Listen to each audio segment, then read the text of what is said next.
मैं आप राज्य कार्यों में विदेश केंद्र अकादमी भोपाल से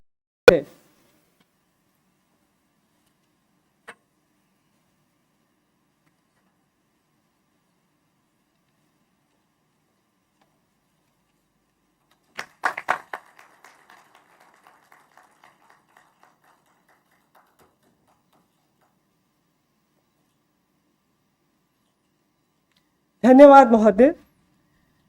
मैं निदेशक केंद्रीय पुलिस प्रशिक्षण अकादमी भोपाल श्री अनिल किशोर यादव जी से अपना स्वागत भाषण देने का अनुरोध करती हूं।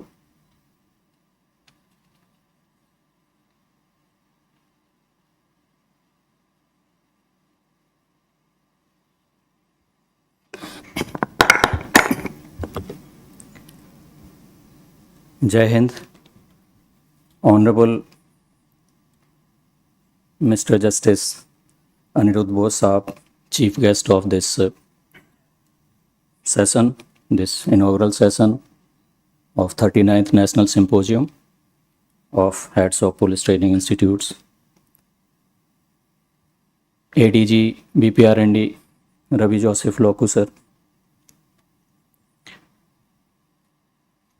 Madam, respected Madam Tilottama Verma ma'am, Alok sir, Paresh sir, Namgyal sir, Charuwali ma'am, Malar Vijay ma'am, Sai Manohar sir, my colleagues in BPR&D, Gopesh, Nitasha, Rani Bindu ji, Bhanwar, Salman Taj, major general Vikas Chaudhary Sahab, my batchmate Navneet भाई, एंड और respected delegates from all over the country.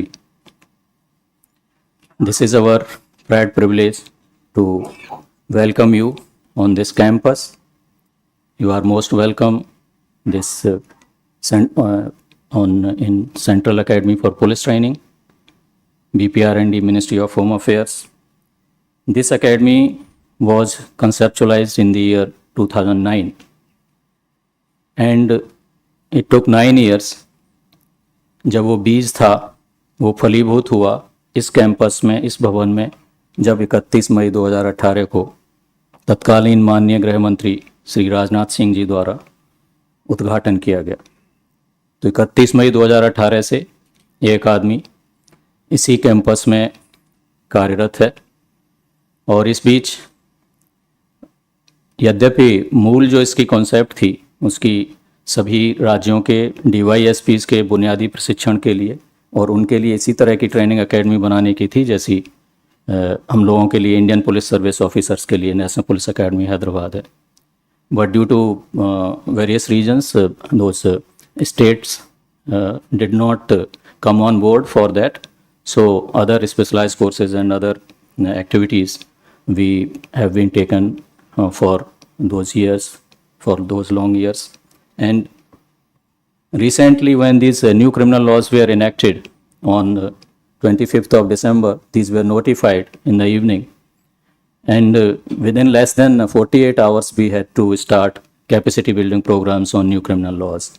So on 27th December 2023 itself, morning 10 o'clock, we started first batch on new criminal laws capacity building programs. And this is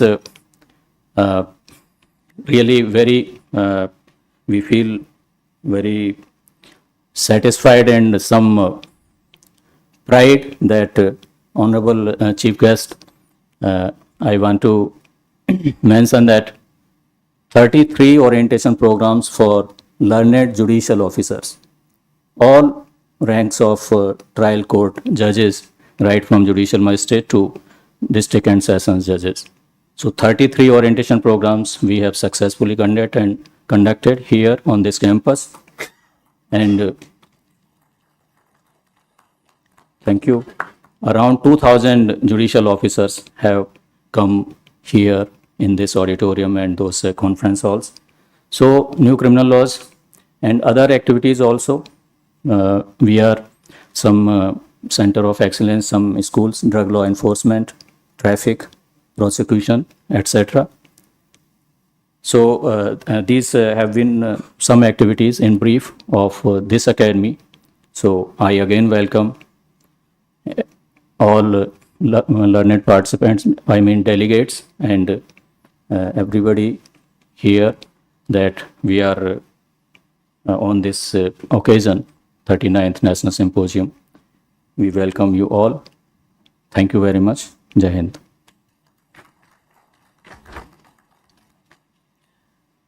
धन्यवाद महोदय। मैं अब अतिरिक्त महानिदेशक BPR&D Shri Ravi Joseph लोकू जी से संगोष्ठी की नीतियों व मुख्य सिद्धांतों पर अपना संदेश देने का अनुरोध करती हूँ।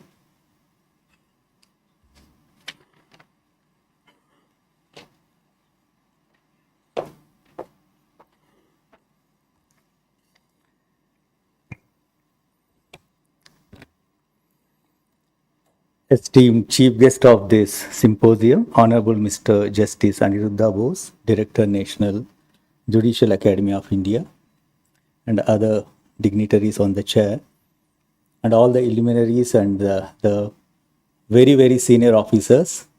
Actually, I don't have any locus standi to stand before you to talk about training because you are all the repository of the training. So I would be, for the benefit of the chair, and I want to submit about the activities of the BPR&D and what is about the training symposium. So, sir, and before that, I want to welcome everybody as a training community, even though it is a small, compact group, but we are the cream of the training community. I always take pride being a trainer or a training administrator or a training manager. And it was my dream that I should be heading a training institute. And I got that opportunity at the fag end of my career as a ADG. I was the ADG of the training college. So I really enjoy that tenure. So if I am speaking from my heart, and training is very close to my heart. And I was the principal of the Central Detective Training Institute in 2002. So it is a long journey of 22 years where I got an opportunity to taste what is the training, which I realized that training encompasses the entire life of a human being. We have been trained from the childhood until the end of our life, we would be being trained. So we cannot ignore the training aspect of our life. And I have a deep respect for the people who are involved in the training. So, sirs and ma'am, I welcome you for this symposium. And sir, the BPR&D is mandated with the training designing the training curriculums and the training policies throughout the India for the benefit of the law enforcement agencies and the state training academies. So it started in 1970, sir, and that time we had only 3 training institute, which was located in Calcutta and Hyderabad and Chandigarh, which were called Central Detective Training Institute, now which have been recoined as a Central Detective schools. Now they are institutes. Now recently in Ghaziabad and Jaipur also we have established the Central Detective Training Institutes, and now there is Bangalore and Tripura in Agartala. We are going to establish the same institute, sir. In this manner, the training wing of the BPR&D has been expanded. Over the period, we have seen that the training needs have been redefined and there are so many gaps in the training and the actual needs in the infrastructure and the training methodologies and other aspects. So BPR&D is constantly working on those areas with the collaboration of the officers from the states. Now with the Vikasit Bharat 2047, BPR&D is redefining itself as the world-class think tank in the arena of research and development. So in that connection, we are restructuring the BPR&D. Now these regional outliers, what are called as a Central Detective Training Institutes, they are being recoined as a regional research centers. Apart from training, they will be conducting the research also. One of the aims and goals of the Vikasit Bharat 2047 mandate, which has been approved by the Honorable Home Minister, the research, the training should be research oriented. Unless we do research where what we need, normally in informal way we call it as a training needs analysis. Yes, the training needs analysis should be done by a good academic institute which have the base in research. The research based training, now that is the goal and the mandate of BPR&D. So in future, we will be, if at all there is any training interventions, that would be a research oriented, and the CDTS would be gearing up as a regional research centers to go into these things. So this is one of the thing which we have looking forward. And at the same time, so the training methodology, over the period, the technology is changing. So BPR&D is also, we have a modernization division, we have a training division, we have a national police mission division, and research and correctional administration division, which are currently working in all the aspects of the police training and correctional administration training. In modernization, the training is now has gone into the digital level, and soon we are going to have a session on that also, e-learning, and I got Karma Yogi.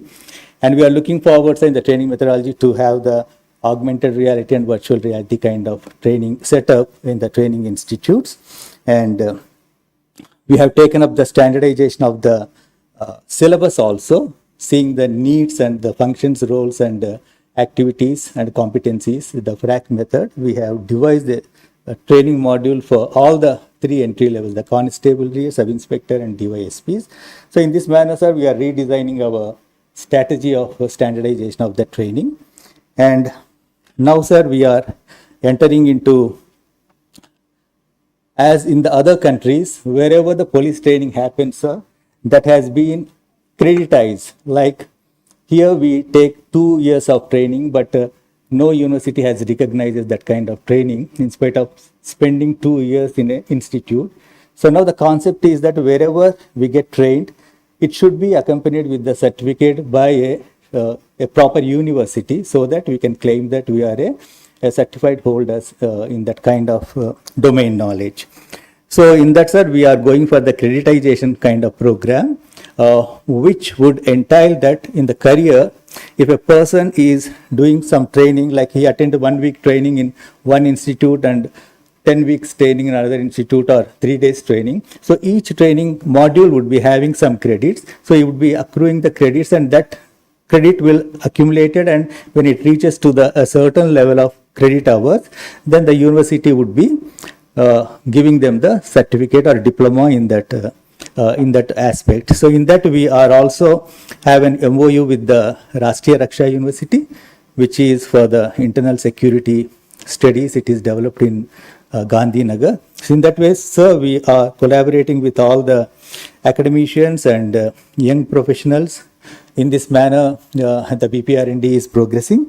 Now coming to the context, the symposium has been curated with various kind of inputs, and we are really enriched, will be enriched with the contribution of all the learned senior officers who are here. With this, once again, I welcome, and I wish you all the best for this symposium. Jai Hind.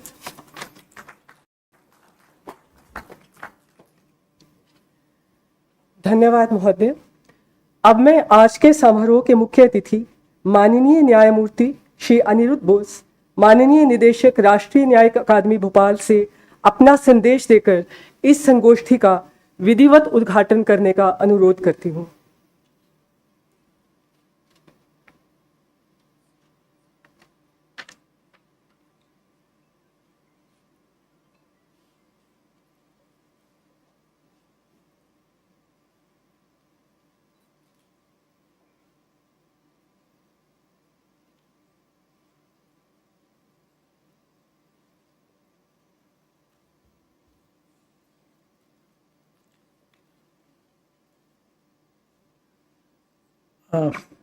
Good morning to you all,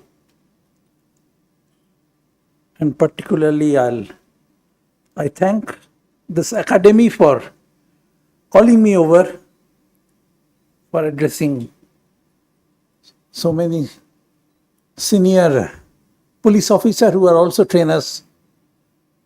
Now I also changed from robe to a trainer, and it's a new experience altogether. Mr. Ravi Joshanji, Joseph ji, Mr. Yadav, and other dignitaries who are on the podium and off the podium, I wish you all again a very good morning.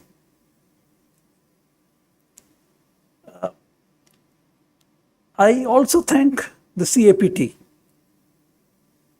for organizing this program on an all India basis, but I understand it's a recurrent event. But I think the concept of policing largely changed with the introduction of 3 new statutes.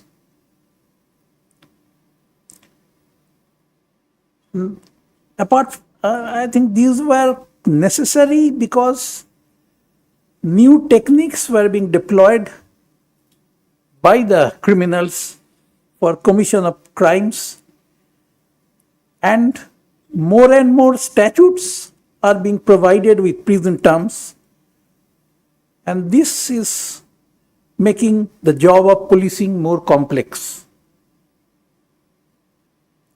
From the website of NCRB, I found that as of 2022, there were around 8 lakh cognizable cases in which investigations were pending, and in approximately 18,000 police stations across the country, there were about 1,10,000 sub-inspectors, mostly through whom the process of investigation starts.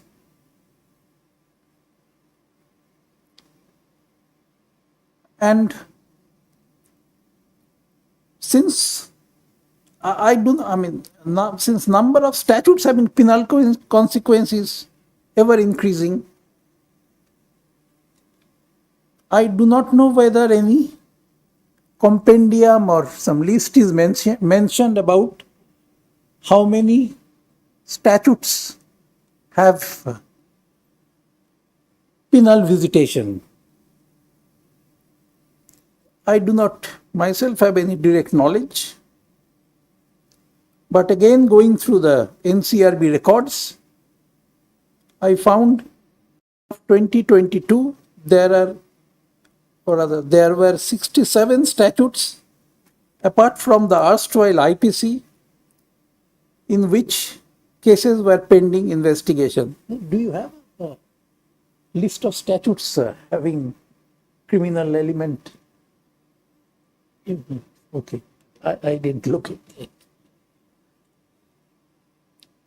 So I can take 68 as the ballpark figure to be the number of statutes which may involve in some way or the other the police force.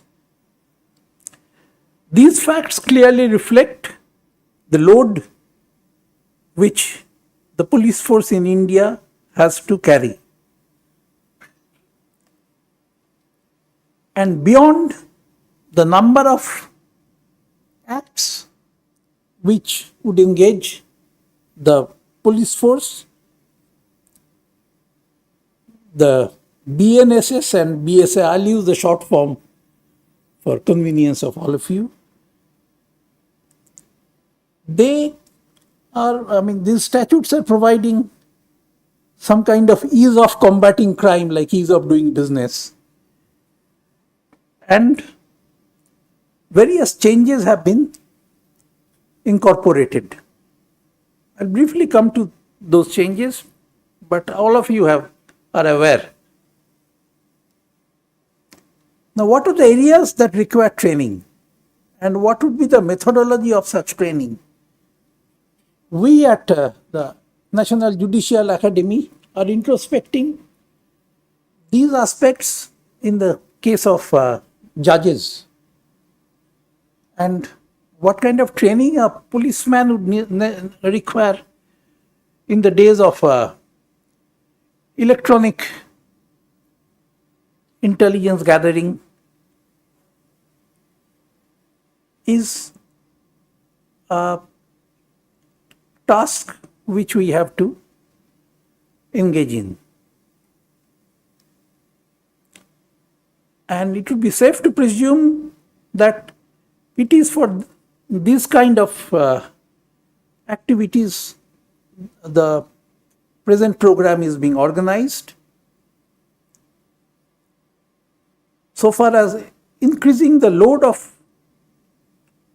police, the new statutes make FIR lodging very easy so far as the complainant is concerned, but more work for the sub-inspector who is manning or womaning the police station. FIRs can be made orally or by electronic communication. It can be lodged in any police station. Then there is mandatory provision for collection of forensic evidence. Time frame has been prescribed for different layers of investigation. Video recording again is made mandatory during such procedures.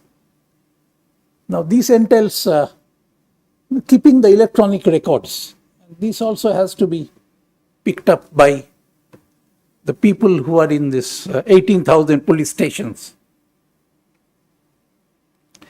This kind of emphasis on electronic and scientific evidence also require huge upskilling of investigating agencies in the electronic medium. I spoke about maintaining of records, and that would be one of the challenges for each police station and for the police force in general in the country. So far, I have dealt on the aspects of policing which specifically relate to prosecution of a case, and that is finding and punishing the guilty. But punishing the guilty is only a part of the job of a police organization. Greater thrust always is on prevention of crime. There also electronic expertise plays an important role. Offences relating to narcotics, illicit arms trade, and money laundering have international dimension and often conducted through the dark net and cryptocurrency. Now, what kind of expertise is needed? I think internationally the police organizations are groping with that, and it also requires a huge collaboration inter-country. Building an intelligence network for prevention of crime is also an area where senior police officers would be of immense value for training.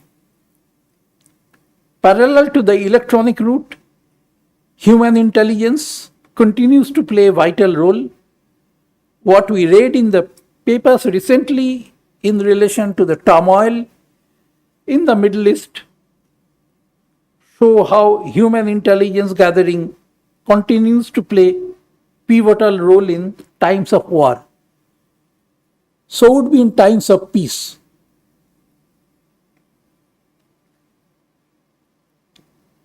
Another area where we have been largely successful is sanitize the mind of the police force at the police station level. Profiling of communities as criminal tribe was an age-old practice which has now been abolished, but there are still possibilities that some kind of sanitizing of the mind while conducting an investigation is required.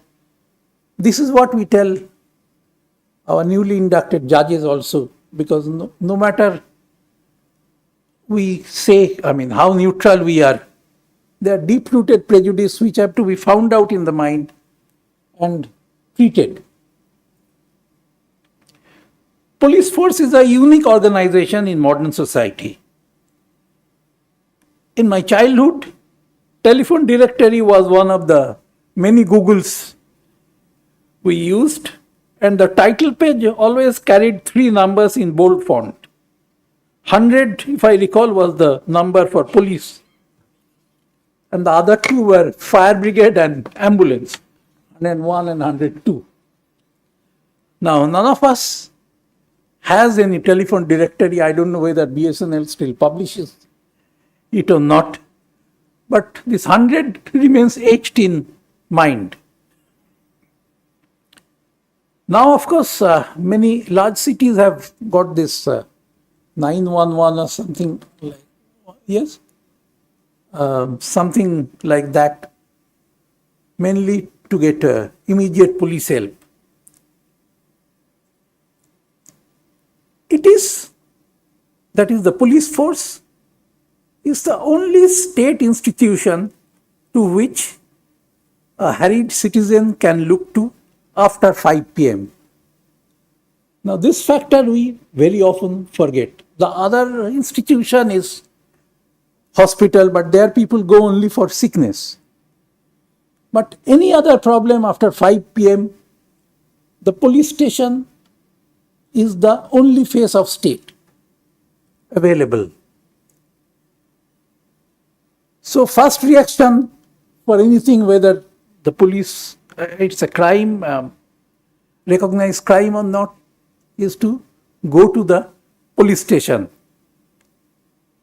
Like normally even landlord-tenant problem also, people rush to the police station thinking there is a solution to it. And this kind of raises the expectation level of common citizen from the police. Police force is in maximum contact with average citizen, at least in this country. The other unique characteristic of a police force is that during peacetime, this is the only agency of the state which can use force. So, monopoly over use of force lies with the police. These two characteristics confer on the police force huge responsibility and makes continuous training a necessity in the modern world. There is so much expectation from the police force. I don't think this can be met with at one go, but we should take it as a positive factor. Like we all speak about pending cases. Right now we have about 4.5 crore pending cases.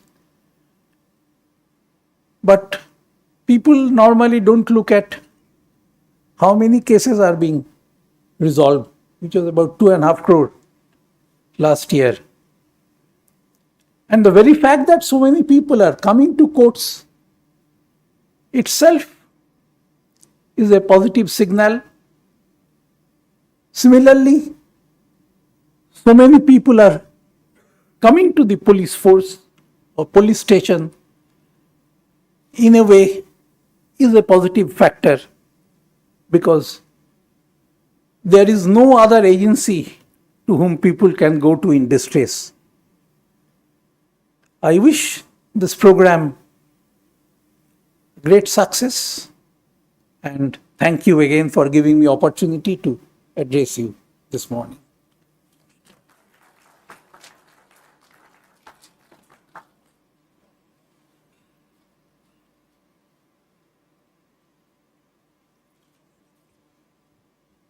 धन्यवाद महोदय। आपके द्वारा अपने संदेश में दिए गए दिशा निर्देश हम सभी पुलिस प्रशिक्षण संस्थानों के प्रमुखों व वहां पर कार्यरत अधिकारियों को प्रशिक्षण को और अधिक बेहतर व प्रभावी बनाने के लिए मदद करेंगे। आपने अपने अनुभवों को हमारे साथ साझा किया और अपना बहुमूल्य समय इस संगोष्ठी के उद्घाटन स्तर के लिए निकाला, इसके लिए हम आपके कृतज्ञ हैं। अब मैं एडीजीपी बीपीआर&डी श्री रवि जोसेफ लोकू जी से अनुरोध करती हूं कि वो माननीय मुख्य अतिथि महोदय को स्मृति चिन्ह भेंट करें।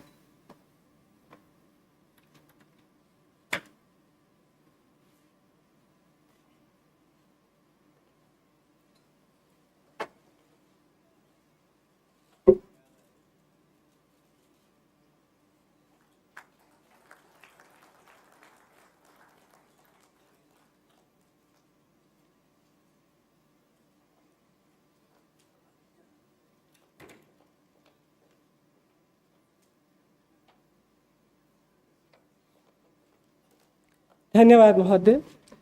अब मैं निदेशक प्रशिक्षण BPR&D श्री गोपेश अग्रवाल जी से धन्यवाद प्रस्ताव देने का अनुरोध करती हूँ।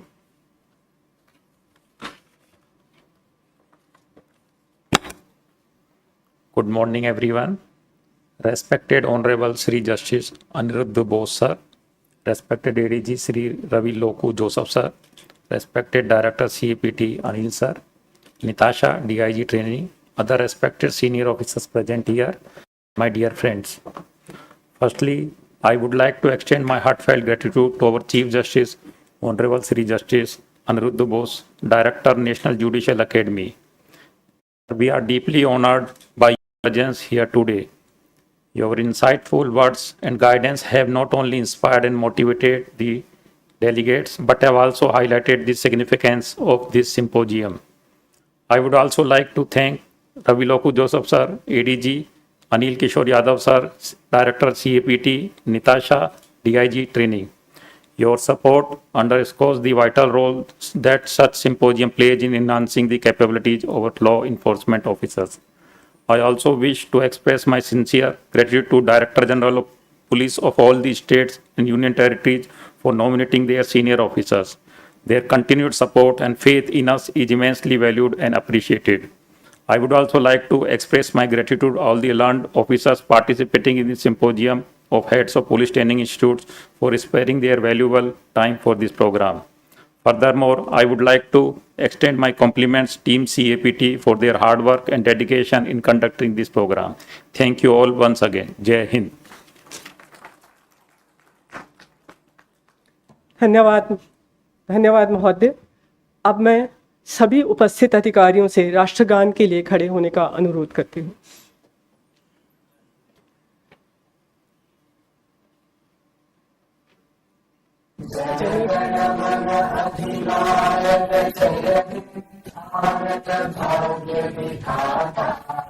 पंजाब सिंध गुजरात मराठा द्राविड़ उत्कल गंगा विंध्य हिमाचल यमुना गंगा उच्चल जगति तरंगा तव शुभ नामे जागे तव शुभ आशीष मांगे गाहे तव जय गाथा जनगण मंगल दायक जय हे भारत भाग्य विधाता जय जय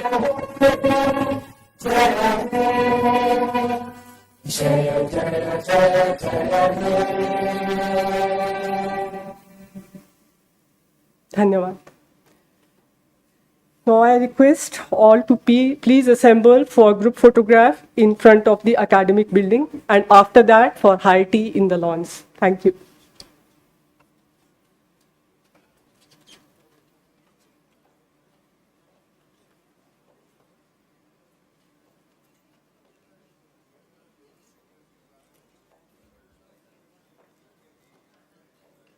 We will reassemble for the sessions at 11:15, please, for the first session of the day. We'll reassemble for the sessions at 11:15, please, for the first session of the day.